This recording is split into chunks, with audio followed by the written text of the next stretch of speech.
Дүүдүү машины хурдыг сайжруулах 5 арга.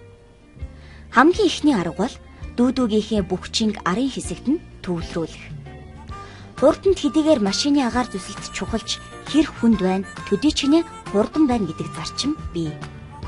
Тэгэхээр хүүхдүүд та нар дүүдүү машиныхаа арын хэсэгт хүндрүүлэгчийн тогтоож өгснөөр машин чинь уралдааны зам дээр төвөггүй хурдлах болно.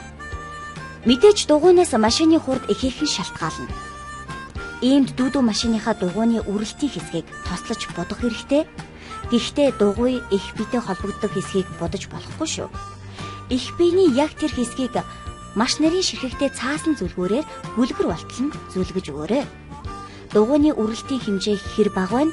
Дүүдүү маань төдий чинээ хурдан болно. Дүүдүү машиныхаа тэнхлэгт анхаарлаа хандуулж ажиллах хэрэгтэй.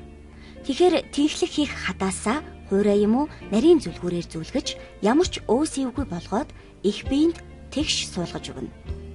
Ингэснээр дугуйны хөдөлгөөнд саад учрахгүй мөн чөлөөтэй өнхөрнө.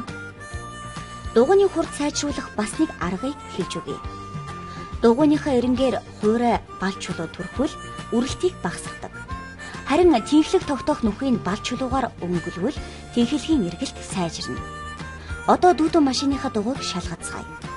Янзалж зассан дугуйгаа их биеиндээ суйрлуулж хаад эрхий хуруугаараа дарж эргүүлээд 20 секундын турш чөлөөтэй эргэж байвал чиний машины дугуй үнэхээр хурдан болжээ гэсэн үг. Харин ийм хугацаанд эргэж чадахгүй байвал дахиад л засах шаардлагатай болж дээ.